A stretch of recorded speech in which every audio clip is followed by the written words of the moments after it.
జీవితంలో మీకు ఎవరైనా ఒక గ్లాసు మంచినీళ్ళు ఇచ్చినా వాళ్ళని ఎప్పుడు మర్చిపోవద్దు. మీరు ఒక గ్లాసు మంచినీళ్ళు ఇచ్చినా వాళ్ళని ఎప్పుడు మర్చిపోవద్దు. ఎందుకోసం అంటే ఆ మేలు వారు దేవుని నామం పరడి చేశారు కాబట్టి డోంట్ ఫర్గెట్ దెమ్. వాళ్ళకి ఎప్పుడు హామ్ చేయాలని ప్రయత్నం చేయొద్దు, వారికి ఎప్పుడు కీడు చేయాలని ప్రయత్నం చేయకండి. ఒక్క గ్లాసు మంచినీళ్ళు ఎవరైనా నీకు ఇచ్చిన జీవితాంతం వారిని గుర్తుపెట్టుకో, వారి కోసం ప్రార్థన చేయి. నీకేదైనా అవకాశం ఉంటే తిరిగి వాళ్ళకి మేలు చేయి. ఒకళ్ళు చేయలేనంటావా, నా వల్ల కాదంటావా, వెసిలి గారు ఆ స్తోమత నాకు లేదంటావా, మౌనంగా ఉండు. కానీ ఏ ఒక్కరిని ఇబ్బంది పెట్టద్దు నీకు మేలు చేసిన వారిని. దావీదు నేర్పించే పాఠం అదే.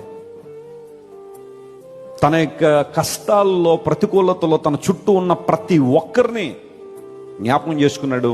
వారందరికీ ఎలాంటి పోర్షన్ కావాలో ఆ పోర్షన్ ఇచ్చాడు. బహుశా వాళ్ళు చేసింది చాలా తక్కువే కావచ్చు, కానీ దావీదు ఆ తర్వాత వాళ్ళకి ఇచ్చింది మాత్రం చాలా ఎక్కువ.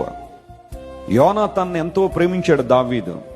యోనాతాను కుమారుడైన మెఫీబోషెతును జీవితాంతం తనతోనే ఉంచుకున్నాడు. కారణం ఏంటో తెలుసా? యోనాతాను యొక్క ప్రేమను దావీదు మర్చిపోలేదు. చాలాసార్లు మన జీవితాల్లో కృతజ్ఞతాహీనులుగా మారిపోతూ ఉంటాం. దేవుణ్ణి మర్చిపోతాం, ఆయన చేసిన మేళ్లు మర్చిపోతాం, దేవుని బిడ్డలు చేసిన మేళ్లు కూడా మర్చిపోయి మనకేదైనా కష్టం రాగానే, ఇబ్బంది రాగానే ఆ కష్టానికి కారణం వాళ్ళు వీళ్ళు అని చెప్పి ప్రతి ఒక్కరిని ఇబ్బంది పెట్టే పరిస్థితులకు మనం వస్తాం. చేసిన మేళ్లు మర్చిపోతాం.